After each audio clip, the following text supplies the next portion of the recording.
This is TWiT. Hello, caller. What's your first name and what city are you calling from? Yes, hi, this is Jonathan. I have called before. Love your show, Leo. Thank you. And say hi to Alex and Lindsay. Today, but do you know Alex at all? And hi to Alex. Yeah. Just from, I think, other podcasts, yep. Yep. Actually, so I have my son here, Jordan, who has he has a question for you. So I'm going to put him on the top. Okay, good. Hey there, Leo and Alex. Hi, Jordan. How are you guys doing today? How old are you, Jordan? I am 12. Okay. And you're a budding geek. Pretty much, yeah. Good. I like it. What can we do for you? So my question, I'm starting a podcast, just like you guys. You're a budding it's a podcaster. podcast. What's it going to be about? It's going to be about like sneakers. So I'm going to talk about like weekly sneakers and stuff that are coming out and a bunch of news. But I'm wondering, how should I get it up and running? Like, what do I need to do before I launch my first episode? Boy, you called at the right time, Jordan, because this guy here, in the earliest days of podcasting, actually ran seminars, Gear Media Tech, right? Yep. That were to train people on doing their first podcast. Now, I have to say, that was 15 years ago. Things have changed a little bit. Yeah, I think so. I think that one thing to think about is whether you want your podcast to be visual or audio. That's changed a lot thanks to YouTube. I'm still kind of deciding that. Yeah. Sorry, say that again? He says he's still kind of deciding. I'm still kind of deciding if I want it. I kind of feel like it feels like you want to think about video a lot because you're talking about shoes. So but you won't always have those. Will you have the shoes? You won't have them. So you could show pictures. Not all of them. But you can show pictures. Add in pictures, Yeah, so I think that it's hard to imagine the shoes. I think you want an audio component of that. The first thing I would say is that your YouTube's probably going to be, your friend as far as doing. I would think about, there are a couple different things to think about when you do YouTube content. The VODs, the shows that you're talking about building, shorter shows tend to do better than longer shows for that VOD content. What's VOD? VOD is like video on demand. So that you're going to build, when you build a video that you see that gets uploaded. That I'm gonna bet Jordan, because he's 12, never even considered anything but YouTube. The nice thing about watch YouTube, a little YouTube, Jordan, is it hosts everything. Right? I do watch YouTube. I already got an RSS feed. I heard you guys talking about it a lot. Aren't you fancy?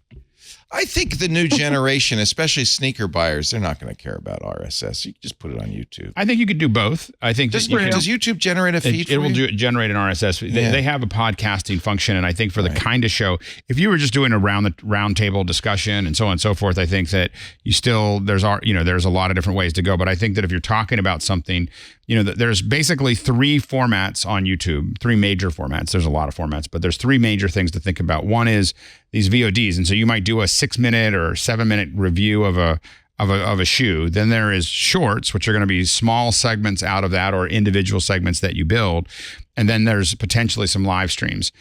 The VODs will tend to be the most successful at building your audience. That's what's going to get there. The shorts are going to tend to be the most successful at building awareness of your channel. You can do both with one. You totally can. You can do one video and do a highlight. And then if you do live streams, those are really good at building a connection with that audience. So that's a really interesting point. Okay. People sometimes say, many times say, why do you do video on TWiT? Why are you doing video, Leo?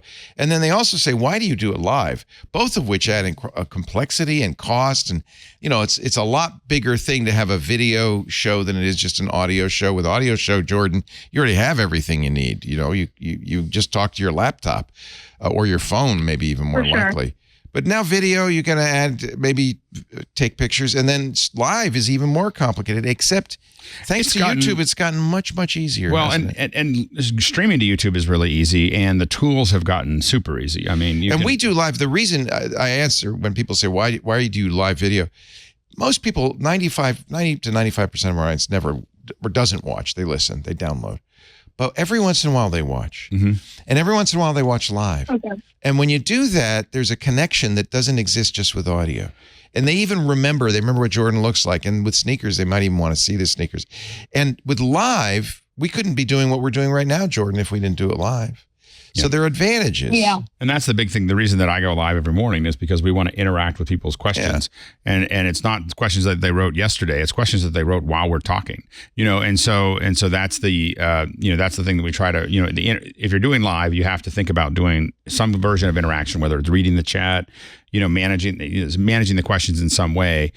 So that you can really, the audience has a reason to. There's only 3 reasons to go live, and that's breaking news, sports, and interactivity. So you got to do one of those 3 to make it really worth doing. Jordan, you shouldn't listen to us because you're just getting started. Okay. You got guys who've been doing this for 20 years, and I don't want you to bite off more than you can chew. These are all things to keep in mind. But it's way too tempting to say, well, I want to do this, and make it so big that you never do the first thing, right? And the most important thing is exactly what Leo said, which is to do something.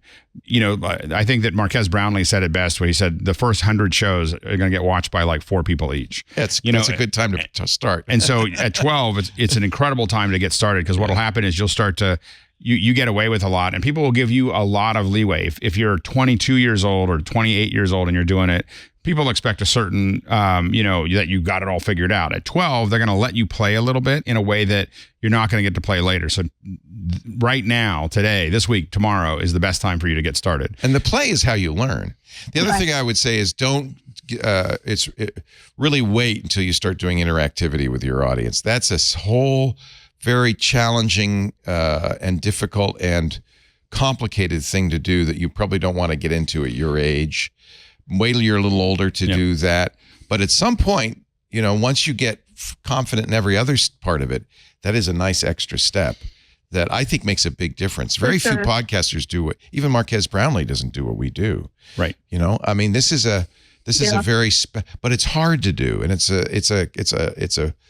something that I think you should build up to. Don't start right away. And the main thing is also to think about, as you're planning and you're getting off the ground, try to think of what the first 20 episodes would look like. The first 3 is easy to think of. When you get to 20, it forces you to start thinking in formats. So for instance, a lot of times you might say, oh, well, I'm going to focus on sneakers on the first week of the month, boots on the second week of the month, slippers on, as you start to build whatever that format is, or it could be a certain kind of sneaker if it's all sneakers, it could be whatever it is. But the what you want to think about is, how do you start to build some infrastructure so that you can, because what'll happen, what happens to most people who start podcasts or any kind of content is they go, I got an idea, and they do the first 3 or 4, and then it's like months before they think about what to do next, because they run out of steam really fast.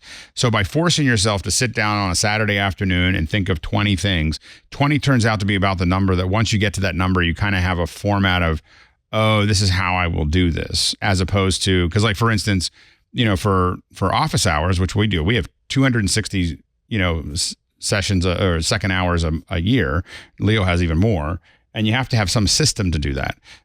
You don't need it by yourself. You don't need a big system, but what you do need is to think out, like, what's the format of how you're going to get those there. But the most important thing is to start recording. Just start recording, start throwing stuff up. You can always take it down. Like, I throw up lots of shorts for both myself and client. If they don't do well, we take them down. Like, we just go, we'll take them up. So you don't have to leave things up there forever. Yeah. And then, was there any software or mics that you recommend, or headphones that you recommend that I used? If you want to do video, then you might want to think about in-ear. So for video, you don't necessarily want something over your ears. And if you do that, there are Lindsay makes these SC10s that are about $50. And they make other ones that are $25. They're not very expensive, and they'll go right into your ears. They're Lindsay, I think they're SZ10s or something like that. They're really nice and low profile, but you can still hear stuff in them. And so that might be one in ear. There's lots of over the ear, lots of different ones. I don't know exactly which ones that are there. As far as microphones, there's lots of those. Yeah, and they come in all kinds. Those Lindsay's come in different colors and different, different price ranges. I wouldn't get anything more than the $50 ones. They're actually less comfortable. And I get them without the mic. You don't need the mic in them. The cameras, the microphone. I mean, obviously, we really like these Heil PR40s, but there's a lot of things that can be really less expensive. You sent out the Shure SM. SM7Bs. No, we don't send the 7Bs. We send the MV7 Pluses now. The MV7 Plus. And the reason those work with even an iPad, an iPhone, because they have a what you're probably looking at when you get started is what we like about the MV7s is that they have both XLR out as well as a USB out. So you can plug it straight into your computer and it works. If you want to plug it into a mixer, it works as well. They call it a podcast microphone, actually. Yeah, it is. And how and expensive is it, though? They're about $250. Oh, Dad's going, wait a minute, hold on, slow down there. And there are many mics. Rode makes some Dad's smaller. over here in the corner laughing. Yeah, exactly. But there are a lot of mics that are in the $50 range that are going to be great. That are great to start with, and these are. And you want to think about whether you want them to be like a little headset. So, for instance, if you want a headset, I think that Pile makes some very inexpensive ones. Oh, you mean one that has a little thing? Yeah. And the nice thing about that is if you're using your hands and you're trying to show something, it's true. Nice to have a headset. Plus, you can move your head around. You move your head around and it's right there. So, and those are not very expensive. You'll need some kind of interface for those for your computer. Audio Technica makes probably one of the better 1/8-inch jack to USBs. I think they're $30 or $40. I mean, I think that you can definitely get the headphones, a microphone, and an interface for under $100. Yeah, you to shouldn't get started. Spend a whole lot at the beginning. And that's what I would do to get started. Yeah. Because really, what the first 100 episodes, as Alex said, are really about you learning your craft and learning how to do it. And that's the time to do it when you're starting out and you don't have a big audience. Because people, as soon as you start getting a big audience, they're going to expect more. And now, one of our, I think it was Deborah in our Discord said, did Alex get to the 3 kinds of video on YouTube? We mentioned the shorts, we mentioned the long form. And then live. Those and then live. Yeah, and you want to be thinking about how you develop all 3 of those over time. But I would start with just doing the short, the VODs, the 8 minutes, 6 and those don't have video necessarily. They can just be a picture of a sneaker and you talking, right? You could do that, yeah. More and more YouTube podcasts are just kind of stills with audio behind them. YouTube really wants to get into that business, and I'm going to do a shameless plug here. That Office Hours is designed to answer your questions as you go. So as you start to work on this, ask us questions. Throw those up. So you'll start running into roadblocks almost immediately, and we'd love to keep on helping you out. And you don't mind if young people not at all call in? No, we don't do call-ins. You just use text. So you just type in your questions. So, officehours.global. And you can watch. Okay, I will check that out. Yeah, then you can ask questions, and questions will come up for sure. It's just as you're working, go, oh, I don't understand this, I don't understand that, and ask those questions there. And do they ask them in Discord? Where do they ask?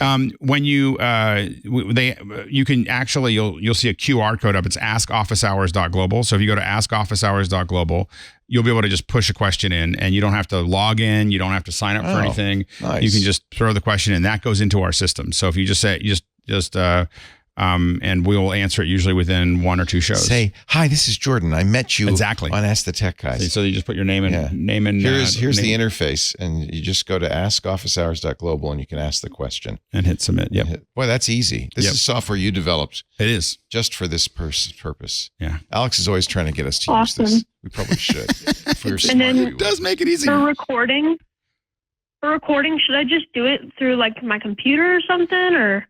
Yeah. How should I record them? Probably Audacity, right? That's free. If you're trying to do video, then video's OBS. You'll have a little. And OBS is probably. Are you on a PC or a Mac?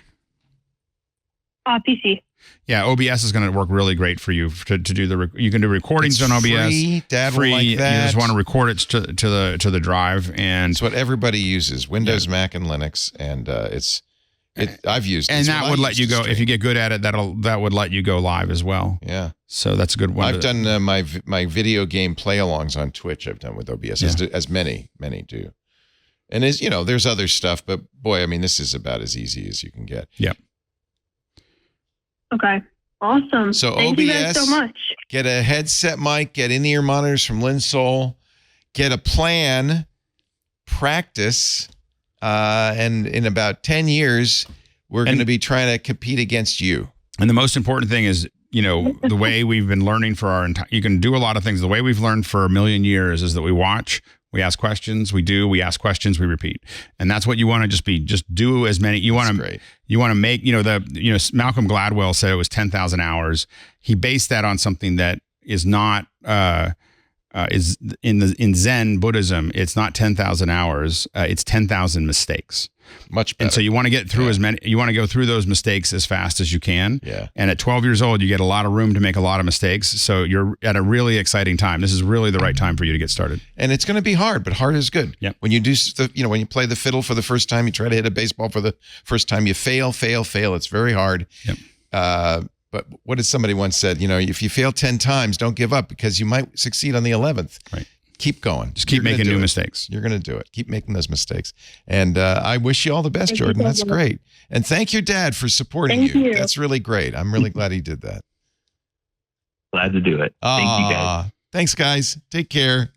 Isn't that great? Yeah. I couldn't have called it a better time, man. We got the guy. I'm jealous that he's starting with all the tech that's out here right now at 12 years old. Think of what it would have been for us. I had an Apple IIe. So for me, it was an Apple IIe. Yeah. And I started writing software. My first software was to build NPCs for Dungeons and Dragons. and then after that, I started building all kinds of tools. But that was my thing was when I was 12, I had an Apple IIe and started programming. I was just looking at the episode number of this show, and people might say, well, wait a minute, you got the year wrong. This is episode 2027. We have done 2027 of these, and I'm still making mistakes. So it takes, you just do it because you love it. Do it because it's fun. Don't worry about making mistakes or how you look. I always say podcast like no one's listening because probably no one is. Hey, it's Leo Laporte. Hope you enjoyed this little snippet from Ask the Tech Guys. Of course, you can get the full show for free. Subscribe in your favorite podcast client or visit our website, twit.tv/ATG. You'll also find links right below this window right here.